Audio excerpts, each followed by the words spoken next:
So Rose McGowan has put Oprah on blast. He seemingly suggested in the caption that Oprah knew the Hollywood producer was mistreating women. And if we make this just about Harvey Weinstein, then we will have lost this moment. No, they eat babies. That is not bullshit. They love the taste of human flesh and they drink human blood. So there's this secret rooms. They got secret rooms. Go on, tell me, how do I find the secret? So when you go in the secret rooms, because they hide it in loads of places, they tie string around and then they put it all around the body, but they're naked, and they got this tattoo on the private with like little piercings. So in worshipping the devil, participated in human sacrifice rituals and cannibalism. Ritualistic behaviors, the putting girls in the suitcases. Yo, so why am I hearing that Oprah had a school for girls and all of them went missing? Buddy, these are my girls. These are my girls. 50 Cent has recently suggested that powerful figures in entertainment have been protected for years, and he even hinted that Oprah Winfrey played a role in that culture of silence. He has questioned why some influential names never faced consequences while alleged victims connected to Jeffrey Epstein claim they were ignored or silenced. His comments gained attention after he teased the idea of producing a documentary about Jay-Z following the recent public release of additional Epstein-related documents. Although 50 Cent did not make direct accusations, he made it clear he is watching closely which celebrities appear in the records and which do not. The tension increases because Oprah's name has also appeared in Epstein-related discussions and social circles. That alone proves nothing, but it fuels speculation given her long-standing public connections with many elite figures. Since Oprah and 50 Cent have never had a friendly relationship, people are now questioning exactly who he means when he talks about protection at the top and what he believes Oprah may have concealed. Full of pets as well, a dog and a cat with interesting names, to say the least. Yeah. That's Oprah. That's Oprah. Okay. Named after the Oprah, and your cat's name is? And Gail. Gail, Gail. Many observers immediately focus on Jay-Z when this debate comes up. His rivalry with 50 Cent has lasted for years, and the newly released Epstein material includes a 2019 FBI tip line report mentioning Jay-Z's name. According to that anonymous claim, the person said that in 1996 they woke up in a residence believed to belong to Epstein alongside Jay-Z and Harvey Weinstein. Such a tip line entry is not proof, but it keeps Jay-Z's name circulating in the conversation. Critics also point to his past association with Sean Diddy Combs, whom 50 Cent has publicly mocked and even planned a documentary about after his legal troubles. Jay-Z has not publicly commented on Diddy's situation, which some observers find notable given their long history. Additional long-standing allegations, such as claims about relationships with younger women early in his career, have circulated online for years and have always been denied or dismissed. There have also been unproven rumors involving a woman named Kathy White and a past lawsuit in which both Jay-Z and Diddy were accused of abuse. Both men denied wrongdoing. Even without charges being proven, repeated allegations can still influence public perception. Bombshell footage has surfaced from Africa, where Jay-Z has been accused of running child safaris for Jeffrey Epstein's VIP associates and the global elite. Sound good? Oh, you put that thing on the floor. You see how we do it here on Saturday. This is what it's missing. You see how we do it here on Saturday. This is what it's missing. Oprah enters the discussion largely because of her well-known public friendship with Jay-Z. Their connection became highly visible after his 2009 appearance on her show, where she praised him and credited him with reshaping her view of hip-hop culture. Because of that public endorsement, critics now revisit their relationship whenever debates about elite protection networks arise. Known for not being a big fan of rap music because of misogynist lyrics and because of the use of the N-word. You obviously feel differently. And a little bit. Another link often cited is Jay-Z's business involvement with Harvey Weinstein. Jay-Z's company Roc Nation had partnered with the Weinstein Company on film and media projects before Weinstein's 2017 sexual assault scandal. At the time, Those collaborations were framed as socially conscious storytelling ventures. After Weinstein's downfall, however, people began re-evaluating anyone connected to him, including business partners.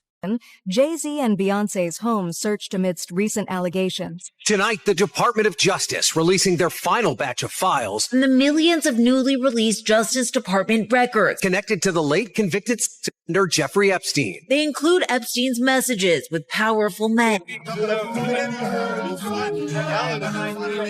You're the only one who ever yelled at me, goddammit. If I take it any time from you, I want to see him get it. In your thoughts on Donald Trump and what it means for what it means for mass incarceration. You know what? This is a labor of love for Jay, and as a result, he's my friend. We're here to talk about that and nothing else. Well, then, can I ask you about mass incarceration? And do you think the movement is? What did it say Jay-Z did? He was there in 1996. Come on. A lesser-known episode further tied Jay-Z's name into the Weinstein controversy.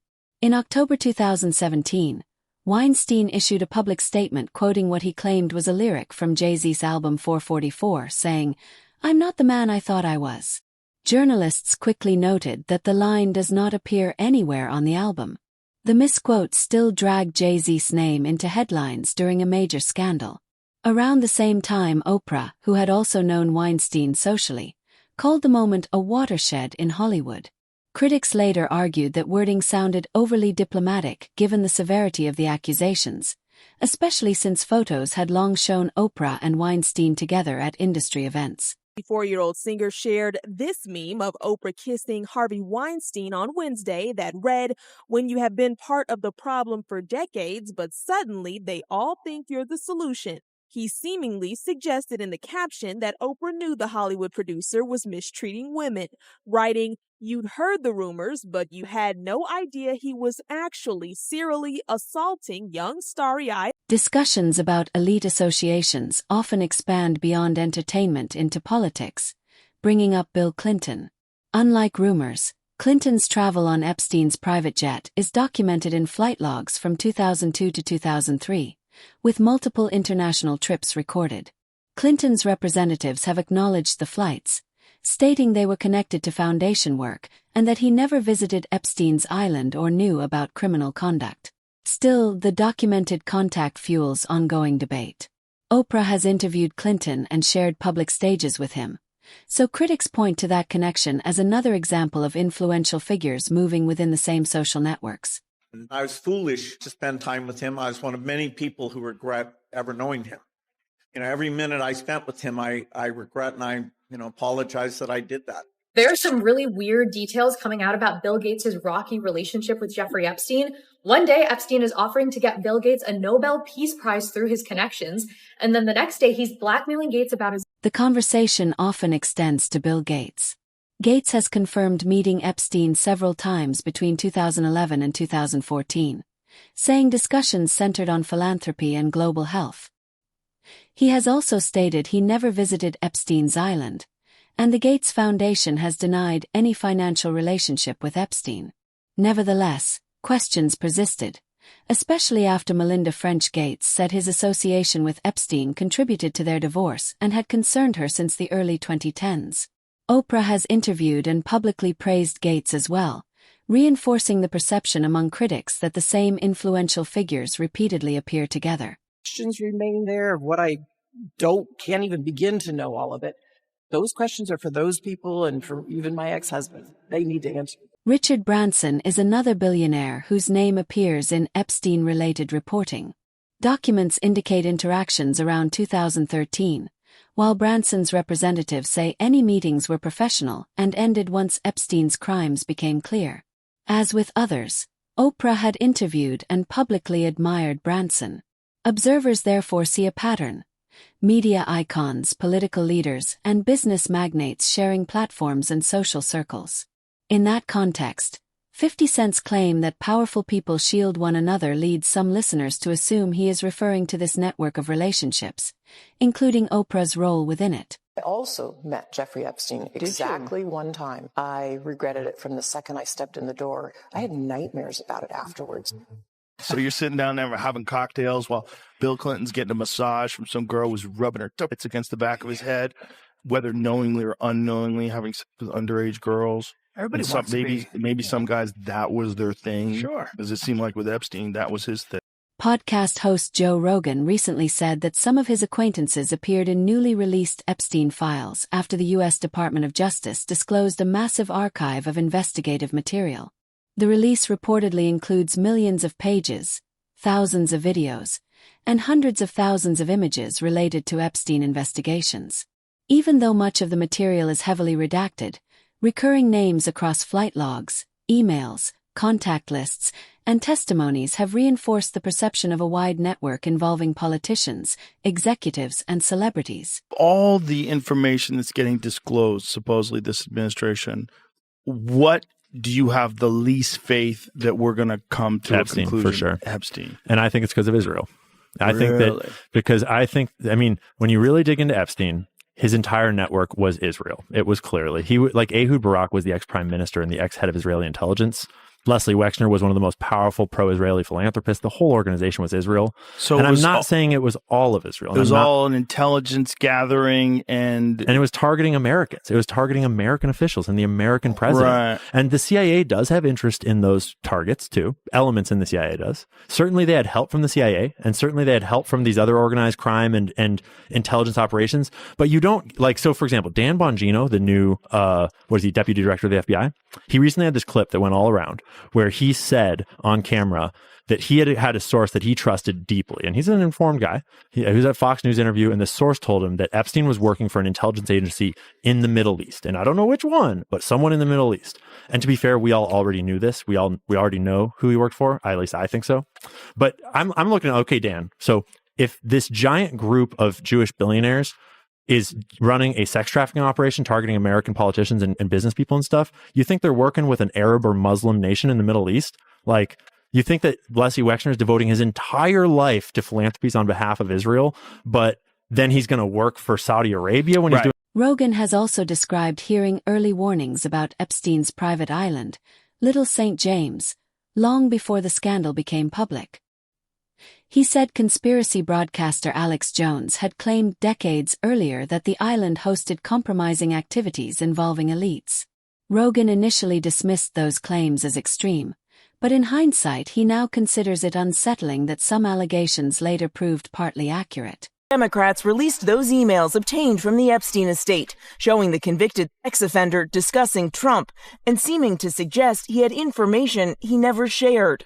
In a 2011 exchange with his co-conspirator Ghislaine Maxwell, Epstein writing the, quote, dog that hasn't barked is Trump, adding one of his victims spent hours with Trump at Epstein's home, but that Trump had never once been mentioned. Maxwell replying, I have been thinking about that. House Republicans in the White House identifying the victim as Virginia Giuffre, who once worked at Trump's spa at Mar-a-Lago. Giuffre said she never saw Trump do anything inappropriate. She died by suicide earlier this year. In a 2018 text exchange, someone whose name is redacted wrote to Epstein, "It will all blow over. They're really just trying to take down Trump and doing whatever they can to do that." The context of the message is unclear, but Epstein responding, "It's wild because I am the one able to take him down." Trump and Epstein were friends for more than a decade. Have you socialized with him? Yes, sir. Yes? Yes, sir. Have you ever socialized with Donald Trump in the presence of females under the age of 18? Though I'd like to answer that question, at least today, I'm going to have to assert my 5th, 6th, and 14th Amendment rights, sir.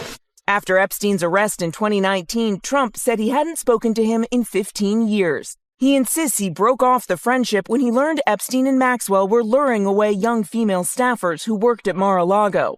He stole people that worked for me. I said, don't ever do that again. He did it again, and I threw him out of the place, persona non grata.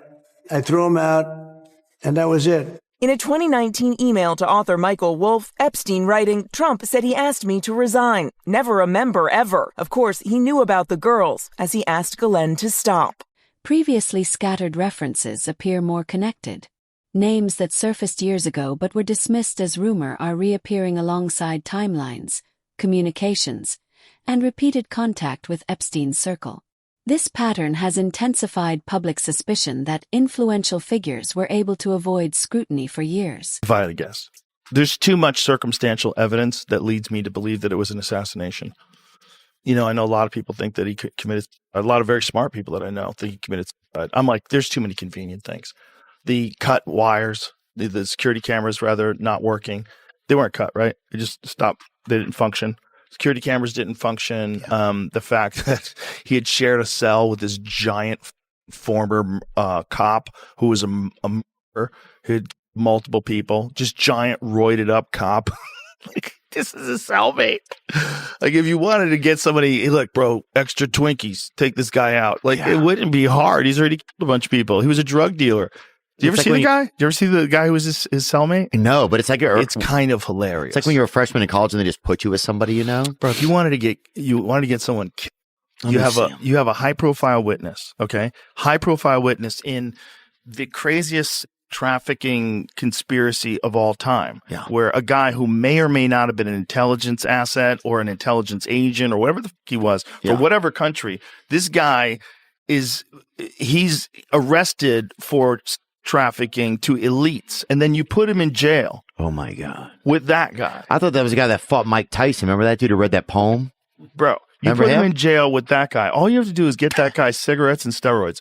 You tell him, I got you Marlboro Reds and Tren. I got you testosterone replacement for life, even though you're going to still be in jail. I got you some Marlboro and test 200s. Dude, he was found guilty of 4 men, and they put him in a cell with Epstein. Look at the size of that savage. Big guy. Giant muscle-bound, steroided up dude, and they put him in a cell with Epstein, and Epstein got strangled. Epstein might have been not Sherlock Holmes, but I think there might be a connection there. Epstein was probably trying to slurp him. I bet that dude was such a pervert, dude. Well, if he didn't kill him, then somebody. I bet he was such a pervert. I think somebody killed him. Retired Westchester cop charged with $4 in cocaine deal after bodies dug up on his property. Bro, he buried them in his backyard. Yeah. That's a crazy mother. Oh, that's a good gardener. One of the most disputed aspects of the files involves Bill Gates. Reports mention a photo of him with an unidentified woman and alleged emails in which Epstein supposedly referenced sensitive personal matters. Gates has strongly denied the claims, calling them false and suggesting Epstein was attempting reputational harm. Rogan questions why prominent individuals would continue meeting Epstein if they believed he posed a risk, suggesting the possibility of leverage or blackmail. That unresolved question, how Epstein maintained access to so many powerful people, remains central to ongoing speculation about the extent of his network.